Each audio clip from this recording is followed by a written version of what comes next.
अब न वह यौवन है, न वह नशा, न वह उन्माद। वह महफिल उठ गई, वह दीपक बुझ गया जिससे महफिल की रौनक थी। वह प्रेम मूर्ति कब्र की गोद में सो रही है। हाँ, उसके प्रेम की छाप अब भी हृदय पर है और उसकी अमर स्मृति आंखों के सामने। वीरांगनाओं में ऐसी वफा, ऐसा प्रेम, ऐसा व्रत दुर्लभ है और रईसों में ऐसा विवाह, ऐसा समर्पण, ऐसी भक्ति और भी दुर्लभ। कुंवर रणवीर सिंह रोज बिला नागा संध्या समय जोरा की कब्र के दर्शन करने जाते, उनसे फूलों से सजाते, आंसुओं से सींचते। 15 साल गुजर गए, एक दिन भी नागा नहीं हुआ। प्रेम की उपासना ही उनके जीवन का उद्देश्य था। उस प्रेम का जिसमें उन्होंने जो कुछ देखा वही पाया और जो कुछ अनुभव किया उसी की याद अब भी उन्हें मस्त कर देती है। इस उपासना में सुलोचना भी उनके साथ होती है, जो जोरा का प्रसाद और कुंवर साहब की सारी अभिलाषाओं का केंद्र थी। कुंवर साहब ने 2 शादियां की थी, पर दोनों स्त्रियों में से एक भी संतान का मुंह न देख सकी। कुंवर साहब ने फिर विवाह न किया। एक दिन एक महफिल में उन्हें जोड़ा के दर्शन हुए। उस निराश पति और अतृप्ति में ऐसा मेल मानो चिरकाल से बिछड़े हुए 2 साथी फिर मिल गए हो। जीवन का बसंत विकास संगीत और सौरभ से भरा हुआ, मगर अफसोस 5 वर्षों के काल में उसका भी अंत हो गया। वह मधुर स्वप्न निराशा से भरी हुई जागृति में लीन हो गया। वह सेवा और व्रत की देवी 3 साल की सुलोचना को उनकी गोद में सौंपकर सदा के लिए सिधार गई। कुंवर साहब ने इस प्रमादेश का इतना अनुराग से पालन किया कि देखने वालों को आश्चर्य होता था। कितने ही तो उन्हें पागल समझते थे। सुलोचना की ही नींद सोते, उसी की नींद जागते, खुद पढ़ाते, उसके साथ सैर करते इतनी एकाग्रता के साथ जैसे कोई विधवा अपने अनाथ बच्चे को पाले। जब से वह यूनिवर्सिटी में दाखिल हुई, उसे खुद मोटर में पहुंचा के आते और शाम को खुद लाकर लेकर आती। वह उसके माथे पर से वह कलंक धो डालना चाहते कि जो मानो विदिता ने क्रूर हाथों से लगा दिया था। धन तो उसे न धो सका, शायद विद्या धो डाले। एक दिन शाम को कुंवर साहब जोड़ा के मजार को फूलों से सजा रहे थे और सुलोचना कुछ दूर पर खड़ी अपने कुत्ते को गेंद खिला रही थी कि सहसा उसने अपने कॉलेज के प्रोफेसर डॉक्टर रामेंद्र को आते देखा। सकुचाकर मुंह फेर लिया, मानो उन्हें देखा नहीं। शंका हुई कहीं रामेंद्र इस मजार के विषय में कुछ पूछ न बैठे। यूनिवर्सिटी में दाखिल हुए उसे 1 साल हुआ। इस 1 साल में उसने प्रणय के विविधा रूप को देख लिया था। कहीं क्रीड़ा थी, कहीं विनोद था, कहीं गुस्सा थी, कहीं लालसा थी, कहीं उच्च छलता थी, किंतु कहीं वह सहृदयता न थी जो प्रेम का मोड़ है। केवल रामेंद्र ही एक ऐसे सज्जन थे जिन्होंने अपनी ओर ताकते देखकर उसके हृदय में सनसनी होने लगती थी, पर उनकी आंखों में कितनी विविधता, कितना पराजय, कितनी वेदना छिपी होती थी। रामेंद्र ने कुंवर साहब की ओर देखकर कहा, तुम्हारे बाबा इस कब्र पर क्या कर रहे हैं? सुलोचना का चेहरा कानों तक लाल हो गया। बोली, यह उनकी पुरानी आदत है। रामेंद्र, किसी महात्मा की समाधि है? सुलोचना ने इस सवाल को उड़ा देना चाहा। रामेंद्र यह तो जानते थे कि सुलोचना कुंवर साहब की दास्ता औरत की लड़की है, पर उन्हें यह नहीं मालूम था कि यह उसी की कब्र है और कुंवर साहब अतीत प्रेम के इतने उपासक है। मगर यह प्रश्न उन्होंने बहुत धीमे स्वर में न किया था। कुंवर साहब जूते पहन रहे थे। यह प्रश्न उनके कान में पड़ गया। जल्दी से जूते पहन लिया और समीप जाकर बोले, संसार की आंखों में तो वह महात्मा न थी, पर मेरी आंखों में थी और है। यह मेरे प्रेम की समाधि है। सुलोचना की इच्छा होती थी यहाँ से भाग जाऊं, लेकिन कुंवर साहब को जोड़ा के यशोगान में आत्मिक आनंद मिलता था। रामेंद्र का विस्मय देखकर बोले, इसमें वह देवी सो रही है जिसने मेरे जीवन को स्वर्ग बना दिया था। यह सुलोचना उसी का प्रसाद है। कुंवर साहब ने मन में से उस प्रेम का आनंद उठाते हुए कहा, वह जीवन ही और था। प्रोफेसर साहब, ऐसी तपस्या मैंने और कहीं नहीं देखी। आपको फुर्सत हो तो मेरे साथ चलिए, आपको उन यौवन स्मृतियों। सुलोचना बोल उठी, वह सुनाने की चीज नहीं है दादा। कुंवर, मैं रामेंद्र बाबू को गैर नहीं समझता। रामेंद्र को प्रेम का यह अलौकिक रूप मनोविज्ञान का एक रत्न सा मालूम हुआ। वह कुंवर साहब के साथ ही उनके घर आए और कई घंटे तक उनकी हसरत में डूबी हुई प्रेम स्मृतियों को सुनते रहे। जो वरदान मांगने के लिए उन्हें साल भर से साहस न होता था, दुविधा में पकड़कर रह जाते थे, वे आज उन्होंने मांग लिया। लेकिन विवाह के बाद रामेंद्र को नया अनुभव हुआ। महिलाओं का आना जाना प्राय बंद हो गया। इसके साथ ही मर्द दोस्तों की आमद प्रवत बढ़ गई। दिन भर उनका तांता लगा रहता था। सुलोचना उनके आदर सत्कार में लगी रहती। पहले 1-2 महीने तक तो रामेंद्र ने इधर ध्यान नहीं दिया, लेकिन जब कई महीने गुजर गए और स्त्रियों ने बहिष्कार का त्याग नहीं किया, तो उन्होंने एक दिन सुलोचना से कहा, यह लोग आजकल अकेले ही आते हैं। सुलोचना ने धीरे से कहा, हाँ देखती तो हूँ रामेंद्र, इनकी औरतें तो तुमसे परहेज नहीं करती। सुलोचना, शायद करती हो। रामेंद्र, मगर वे लोग तो विचारों के बड़े स्वाधीन हैं, इनकी औरतें भी शिक्षित है, फिर यह क्या बात है? सुलोचना ने दबी जबान से कहा, मेरी समझ में कुछ नहीं आता। रामेंद्र ने कुछ देर असमंजस में पड़कर कहा, हम लोग किसी दूसरी जगह चले जाए तो क्या हर्ज, वहां तो हमें कोई नहीं जानता होगा। सुलोचना ने अब की तीव्र स्वर में कहा, दूसरी जगह क्यों जाए, हमने किसी का कुछ बिगाड़ा नहीं है, किसी से कुछ मांगते नहीं है। जिसे आना हो आए, ना आना हो ना आए, मुंह क्यों छुपाए। धीरे धीरे रामेंद्र पर एक और रहस्य खुलने लगा जो महिलाओं के व्यवहार से कई अधिक घृणास्पद और अपमानजनक था। रामेंद्र को अब मालूम होने लगा कि ये महाशय जो आते हैं और घंटों बैठे सामाजिक और राजनीतिक प्रश्न पर बहसें किया करते हैं, वास्तव में विचार विनिमय के लिए नहीं बल्कि रूप की उपासना के लिए आते हैं। उनकी आंखें सुलोचना को कोसती रहती है, उनके कान उसी की बातों की ओर लगे रहते हैं। उसकी रूप माधुरी का आनंद उठाना ही उनका अभिष्ट है। यहाँ उन्हें वह संकोच नहीं होता जो किसी भले आदमी की बहू बेटी की ओर आंखें नहीं उठाने देता। शायद वे सोचते हैं यहाँ उन्हें कोई रोक टोक नहीं है। कभी कभी जब रामेंद्र की अनुपस्थिति में कोई महाशय आ जाते तो सुलोचना को बड़ी कठिन परीक्षा का सामना करना पड़ता। अपनी चितवनों से, अपने कुत्सित संकेतों से, अपने रहस्यपूर्ण बातों से, अपनी लंबी सांसों से उसे दिखाना चाहते थे कि हम भी तुम्हारी कृपा के भिखारी हैं। अगर रामेंद्र का तुम पर 16 आना अधिकार है तो थोड़ी सी दक्षिणा के अधिकारी हम भी हैं। सुलोचना उस वक्त जहर का घूंट पीकर रह जाती। अब तक रामेंद्र और सुलोचना दोनों क्लब जाया करते थे। वहां उदार सज्जनों का अच्छा जमघट रहता था। जब तक रामेंद्र को किसी और के संदेह ना था, वह उसे आग्रह करके अपने साथ ले जाते थे। सुलोचना के पहुंचते ही यहाँ एक स्फूर्ति सी उत्पन्न हो जाती थी। जिस मेज पर सुलोचना बैठती इसे लोग घेर लेते थे। कभी कभी सुलोचना गाती थी, उस वक्त सब के सब उन्मत्त हो जाते। क्लब में महिलाओं की संख्या अधिक न थी, मुश्किल से 5-6 लेडीज आती थी, मगर वे भी सुलोचना से दूर रहती थी। बल्कि अपनी भाव भंगिमाओं और कटाक्षों से वह उसे जता देना चाहती थी कि तुम पुरुषों का दिल खुश करो, हम कुल वधुओं के पास तुम नहीं आ सकती। लेकिन जब रामेंद्र पर इस कटु सत्य का प्रकाश हुआ तो उन्होंने क्लब जाना छोड़ दिया, मित्रों के यहाँ आना जाना भी कम कर दिया और अपने यहाँ आने वालों की उपेक्षा करने लगे। वह चाहते थे कि मेरा एकांतवास में कोई विघ्न न डाले।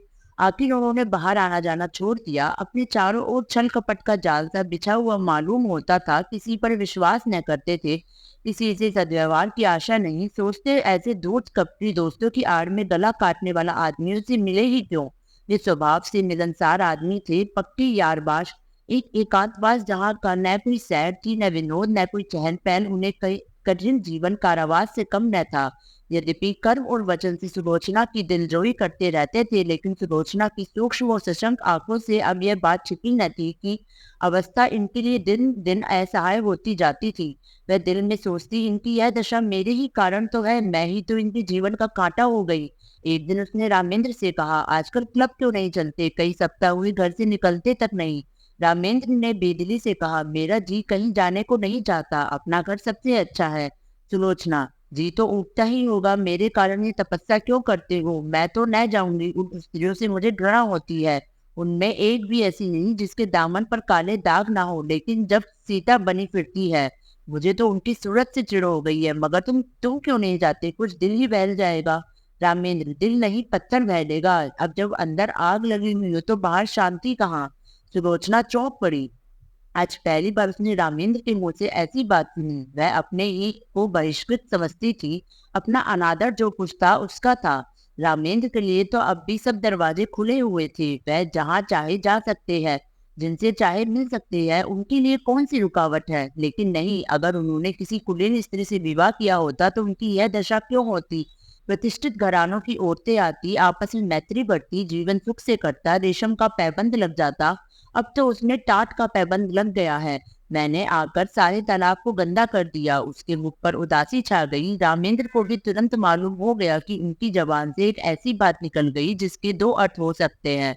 उन्होंने फौरन बात बनाई, क्या तुम समझती हो कि हम और तुम अलग अलग है। हमारा और तुम्हारा जीवन एक है। जहाँ तुम्हारा आदर नहीं, वहां मैं कैसे जा सकता हूँ। फिर मुझे भी समाज के इन रंगे सियारों से घृणा हो रही है। मैं इन सबों के कच्चे चिट्ठे जानता हूँ। पद या उपाधि या धन से किसी की आत्मा शुद्ध नहीं हो जाती। जो ये लोग करते हैं, वह अगर कोई नीचे दर्जे का आदमी करता, उसे कहीं मुंह दिखाने की हिम्मत न होती। मगर यह लोग अपनी सारी बुराइयां उदारतावाद के पर्दे के पीछे छिपाते हैं। इन लोगों से दूर रहना ही अच्छा है। सुलोचना का चित्त शांत हो गया। दूसरे साल सुलोचना की गोद में एक चांद सी बालिका का उदय हुआ। उसका नाम रखा गया शोभा। कुंवर साहब का स्वास्थ्य इन दिनों कुछ अच्छा न था, मसूरी गए थे। यह खबर पाते ही रामेंद्र को तार दिया कि जच्चा और बच्चा को लेकर यहाँ आ जाओ, लेकिन रामेंद्र इस अवसर पर न जाना चाहते थे। अपने मित्रों की सज्जनता और उदारता की अंतिम परीक्षा लेने का इससे अच्छा और कौन सा अवसर हो सकता था। सलाह हुई एक शानदार दावत दी जाए। प्रोग्राम में संगीत भी शामिल था, कई अच्छे अच्छे गवैये बुलाए गए। अंग्रेजी, हिंदुस्तानी, मुसलमानी सभी प्रकार के भोजनों का प्रबंध किया गया। कुंवर साहब गिरते पड़ते मसूरी से आए। उसी दिन दावत थी। नियत समय पर निमंत्रित लोग एक एक करके आने लगे। कुंवर साहब स्वयं उनका स्वागत कर रहे थे। खां साहब आए, मिर्जा साहब आए, मीर साहब आए, मगर पंडित जी और बाबूजी और लाला साहब और चौधरी साहब और कक्कड़, मेहरा और चोपड़ा, कोल और हुक्कू, श्रीवास्तव और खरे किसी का पता न था। यह सभी लोग होटलों में सब कुछ खाते थे, अंडे और शराब उड़ाते थे। इस विषय में किसी तरह का विवेक या विचार न करते थे। फिर आज क्यों तशरीफ नहीं लाए? इसलिए नहीं कि छूत छात का विचार था, बल्कि इसलिए कि वह अपनी उपस्थिति को इस विवाह के समर्थन की सनद समझते थे और वह सनद देने की उनकी इच्छा न थी। 10 बजे रात तक कुंवर साहब फाटक पर खड़े रहे। जब उस वक्त का कोई नहीं आया तो कुंवर साहब ने आकर रामेंद्र से कहा, अब लोगों का इंतजार फिजूल है। मुसलमानों को खिला दो और बाकी सामान गरीबों को दिला दो। रामेंद्र एक कुर्सी पर हथबुद्धि से बैठे हुए कुंठित स्वर में बोले, जी हाँ, यही तो मैं सोच रहा हूँ। कुंवर, मैंने तो पहले ही समझ लिया था, हमारी तौहीन नहीं हुई, खुद उन लोगों की कलाई खुल गई। रामेंद्र, खैर परीक्षा तो हो गई, कहिए तो अभी जाकर एक एक की खबर लूं। कुंवर साहब ने विस्मित होकर कहा, क्या उनके घर जाकर? रामेंद्र, जी हाँ, पूछो कि आप लोग जो समाज सुधार का राग अलापते फिरते हैं वह किस बल पर? कुंवर, व्यर्थ है, जाकर आराम से लेटो। नेक और बद की सबसे बड़ी पहचान अपना दिल है। अगर हमारा दिल गवाही दे कि यह काम बुरा नहीं तो फिर सारी दुनिया मुंह फेर ले। हमें किसी की परवाह नहीं करनी चाहिए। रामेंद्र, लेकिन मैं इन लोगों को यूं नहीं छोड़ूंगा, एक एक की बकिया उखेड़ कर न रख दी तो नाम नहीं। यह कहकर उन्होंने पत्तल और सकोरे उठवा उठवा कर कंगालों को देना शुरू किया। रामेंद्र सैर करके लौटे ही थे कि वैश्याओं का एक दल सुलोचना को बधाई देने के लिए आ पहुंचा। जोड़ा की एक सगी भतीजी थी, गुलनार। सुलोचना की यहाँ पहले बराबर आती जाती थी, इधर 2 साल से न आई थी। यह उसी का बधावा था। दरवाजे पर अच्छी खासी भीड़ हो गई थी। रामेंद्र ने यह शोरगुल सुना। गुलनार ने आगे बढ़कर उन्हें सलाम किया और बोली, बाबूजी, बेटे मुबारक, बधावा लाई हूँ। रामेंद्र पर मानो नकवा सा गिर गया, सिर झुक गया और चेहरे पर कालिमा सी पुत गई। न मुंह से बोले, न किसी को बैठने का इशारा किया, न वहां से हिले, बस मूर्तिवत खड़े रह गए। एक बाजारी औरत से नाता पैदा करने का ख्याल इतना लज्जास्पद था, इतना जघन्य कि उसके सामने सज्जनता भी मौन रह गई। इतना शिष्टाचार भी न कर सके कि सबों को कमरे में ले जाकर बिठा तो देते। आज पहली ही बार उन्हें अपने अधःपतन का अनुभव हुआ। मित्रों की कुटिलता और महिलाओं की उपेक्षा को वह उनका अन्याय समझते थे, अपना अपमान नहीं, लेकिन यह बधावा उनकी आवाज उतारता के लिए भी भारी था। सुलोचना का जिस वातावरण में पालन पोषण हुआ था वह एक प्रतिष्ठित हिंदू कुल का वातावरण था। यह सच है कि अब भी सुलोचना नित्य जूड़ा के मदार की परिक्रमा करने जाती थी, मगर जूड़ा अब एक पवित्र स्मृति थी, दुनिया की मलिनताओं और कलुषताओं से रहित।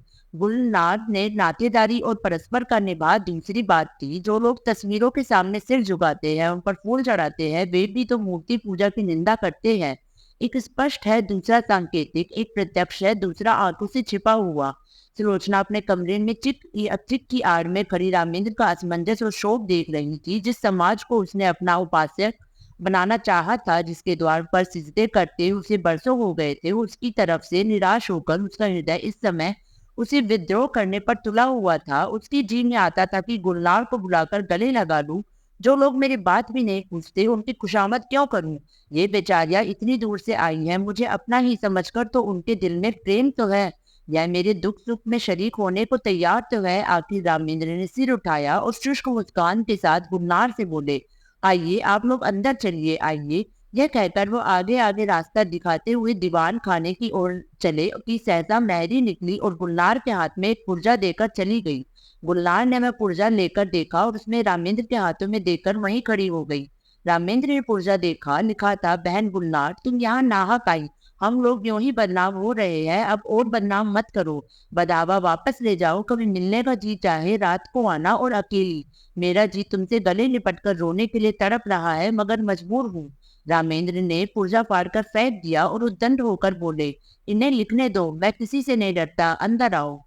गुलनार ने एक कदम पीछे फिरकर कहा, नहीं बाबूजी, अब हमें आज्ञा दीजिए। रामेंद्र, 1 मिनट तो बैठो। गुलनार, जी नहीं, 1 सेकंड भी नहीं। गुलनार के चले जाने के बाद रामेंद्र अपने कमरे में जा बैठे, जैसे पराजय उन्हें आज हुई वैसी पहले कभी नहीं हुई। वह आत्म अभिमान व सच्चा क्रोध जो अन्याय के ज्ञान से पैदा होता है लुप्त हो गया था। उसकी जगह लज्जा थी और ग्लानि। इसे बदावे की क्यों सूझ गई? यो तो कभी आती जाती न थी, आज न जाने कहाँ से फट पड़ी। कुंवर साहब होंगे इतने उदार, उन्होंने जोड़ा के नातेदारों से भाईचारे का निभा किया होगा। मैं इतना उदार नहीं हूँ। कहीं सुलोचना छिपकर इसके पास आती जाती तो नहीं? लिखा भी तो है कि मिलने का जी चाहे तो रात को आना, और अकेली क्यों न हो। खून तो वही है, मनोवृत्ति भी वही है, विचार भी वही, आदर्श भी वही। माना कुंवर साहब के घर में पालन पोषण हुआ, मगर रक्त का प्रभाव इतनी जल्दी नहीं मिट सकता। अच्छा, दोनों बहनें मिलती होंगी तो उनमें क्या बातें होती होंगी? इतिहास या नीति की चर्चा तो नहीं हो सकती, वही निर्लज्जता की बातें होती होंगी। गुलनार अपना वृतांत कहती होगी, उस बाजार के खरीदारों और दुकानदारों के गुण दोषों पर बहस होती होगी। यह तो हो ही नहीं सकता कि गुलनार इसके पास आते ही अपने आप को भूल जाए और कोई भद्दी, अनर्गल और कुलुषित बातें न करे। एक क्षण में उनके विचार ने पलटा खाया, मगर आदमी बिना किसी से मिले जुले रह भी तो नहीं सकता। यह भी तो एक तरह की भूख है। भूख में अगर शुद्ध भोजन न मिले तो आदमी झूठा खाने से भी परहेज नहीं करता। अगर इन लोगों ने सुलोचना को अपनाया होता, उसका यो बहिष्कार न करते, तो उसे क्यों ऐसे प्राणियों से मिलने की इच्छा होती? उसका कोई दोष नहीं, ये सारा दोष परिस्थितियों का है जो हमारे अतीत की याद दिलाती रहती है।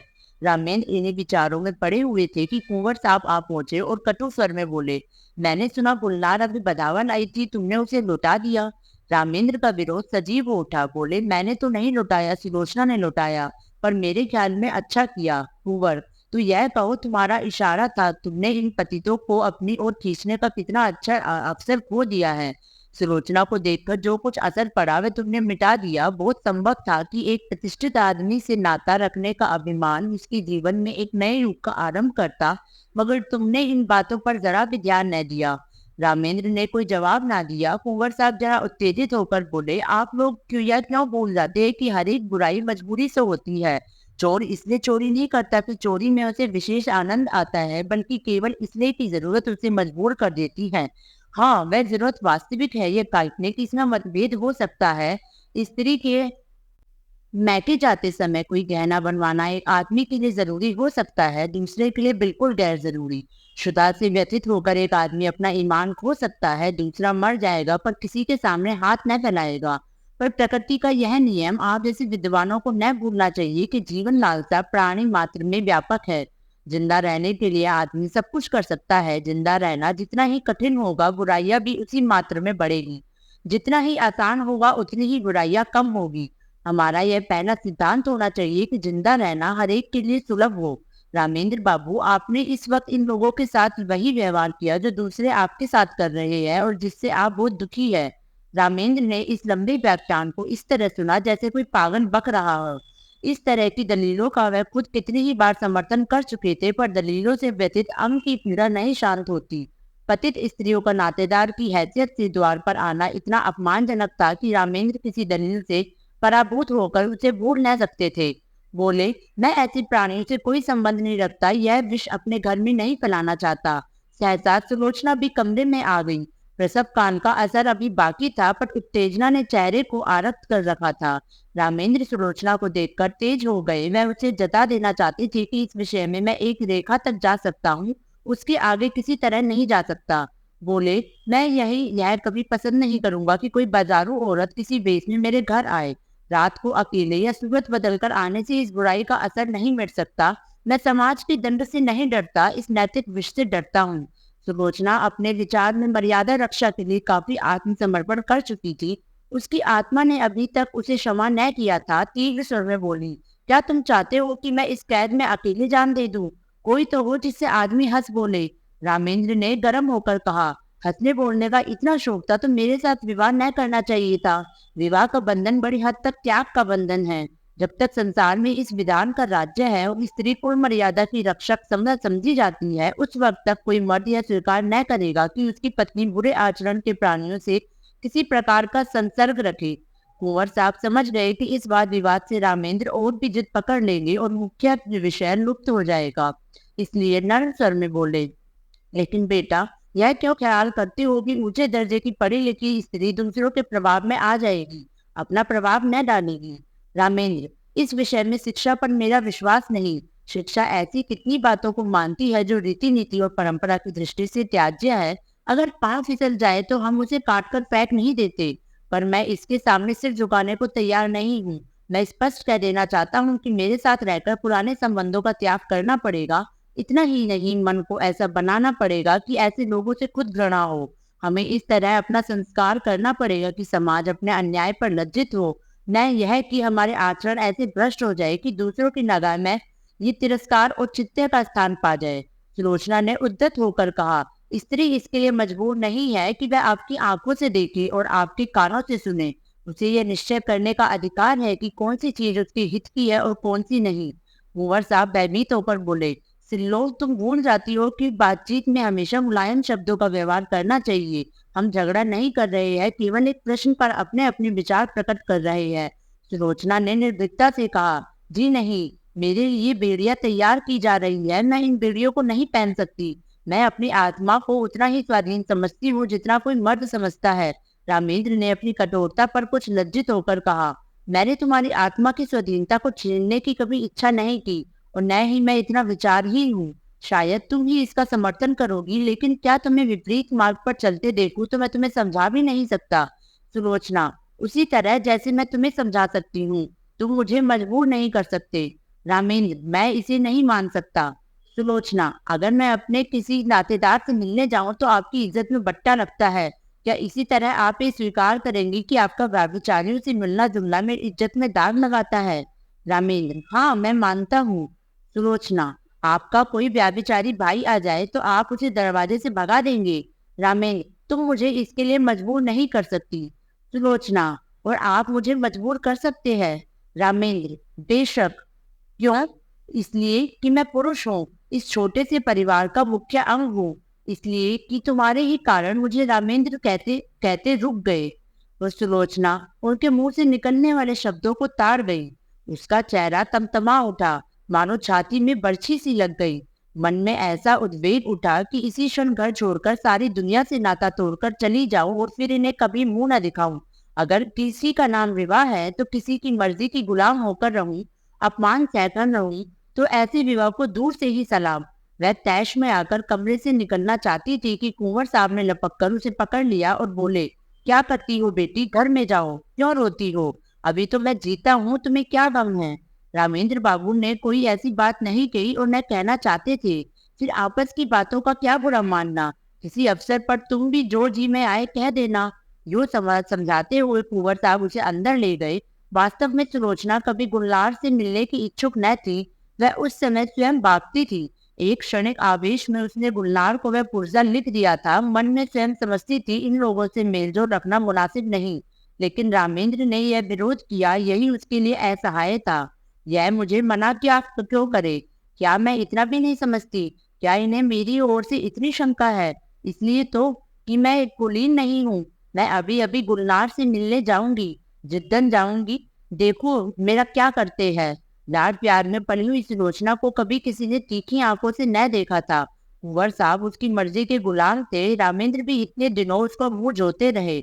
आज अकस्मात ये तिरस्कार और फटकार पाकर उसकी स्वेच्छा, प्रेम और आत्मीयता के सारे नातों को पैरों से कुचल डालने के लिए विकल हो उठी।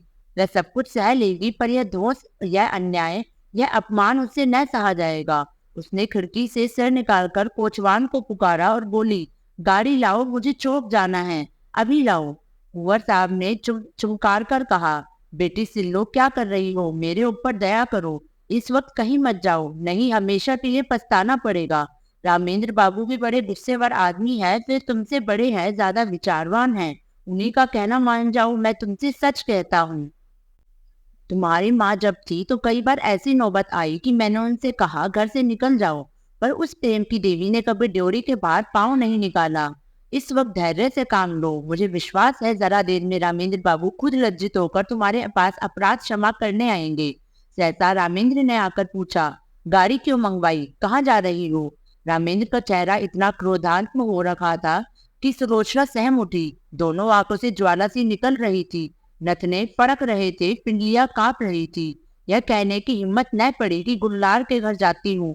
गुलनार का नाम सुनते ही शायद ही मेरी गर्दन पर सवार हो जाएंगे, इस भय से वह कांप उठी। आत्मरक्षा का भाव प्रबल हो गया। बोली, जरा अम्मा के मजार तक जाऊंगी। रामेंद्र ने, डॉक्टर कहा, कोई जरूरत नहीं वहां जाने की। सुलोचना ने कतार छेड़ा, क्यों अम्मा के मजार तक जाने की भी रोक है? रामेंद्र ने उसी ध्वनि में कहा, हाँ। सुलोचना, तो फिर अपना घर संभालो, मैं जाती हूँ। रामेंद्र, जाओ, तुम्हारे लिए क्या, यह न सही दूसरा घर सही। अभी तक तस्मा बाकी था, वह कट गया। यो शायद सुलोचना वहां से कुंवर साहब के बंगले पर जाती, 2-4 दिन रूठी रहती, फिर रामेंद्र उसे मना लाते और मामला तय हो जाता। लेकिन इस चोट ने समझौते और संधि की जड़ काट दी।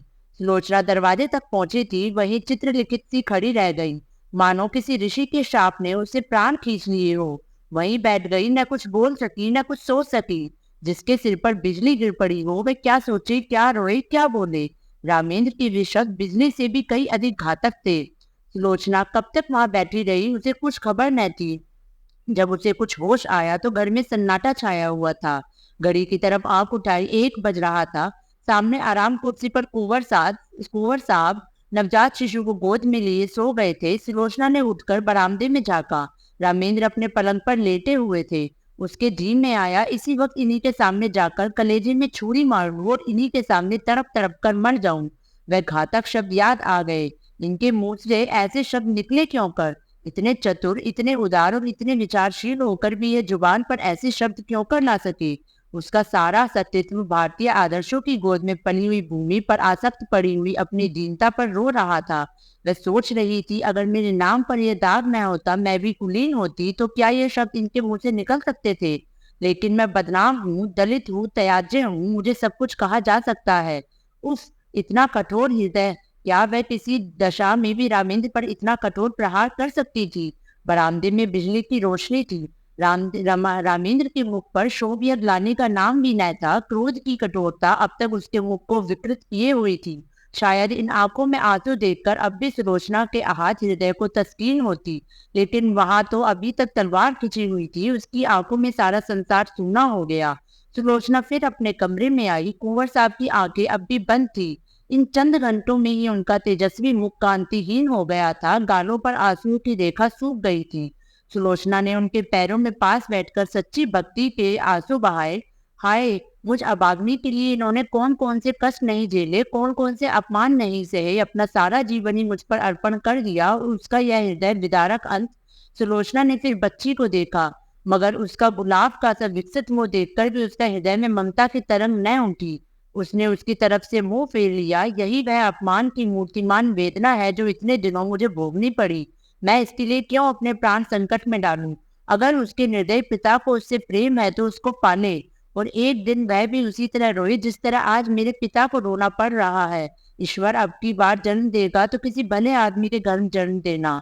जहाँ जूड़ा का मजार था, उसी के बगल में एक दूसरा मजार बना हुआ है। जूड़ा के मजार पर घास जम आई है, जगह जगह से चूना गिर गया है, लेकिन दूसरा मजार बहुत साफ सुथरा और सजा हुआ है। उसके चारों तरफ गमले रखे हुए हैं और मजार तक जाने के लिए गुलाब के बेलों की रवीशें बनी हुई है। शाम हो गई है। सूर्य की क्षीण उदास पीली किरणें मानो उस मजार पर आंसू बहा रही है। एक आदमी के एक 3-4 साल की बालिका की गोद में लिए हुए आया और उस मजार को अपने रुमाल से साफ करने लगा। रवीशों में जो पत्तियां पड़ी थी उन्हें चुनकर साफ किया और मजार पर सुगंध छिड़कने लगा। बालिका दौड़ दौड़कर तितलियों को पकड़ने लगी। ये सुलोचना का मजार है। उसकी आखिरी नसीहत थी कि मेरी लाश जलाई ना जाए, मेरी माँ की बगल में मुझे सुला दिया जाए। कुंवर साहब तो सुलोचना के बाद 6 महीने से ज्यादा न चल सके। हाँ, रामेंद्र अपने अन्याय का पश्चाताप कर रहे हैं। शोभा अब 3 साल की हो गई है और उसे विश्वास है कि एक दिन उसकी माँ इसी मजार से निकलेगी। दोस्तों, अगर आपको यह कहानी अच्छी लगी है तो इसे लाइक और शेयर करें और हमें कमेंट करके जरूर बताएं। और इसी तरह की अच्छी कहानियां सुनने के लिए हमारे चैनल को सब्सक्राइब करें। धन्यवाद।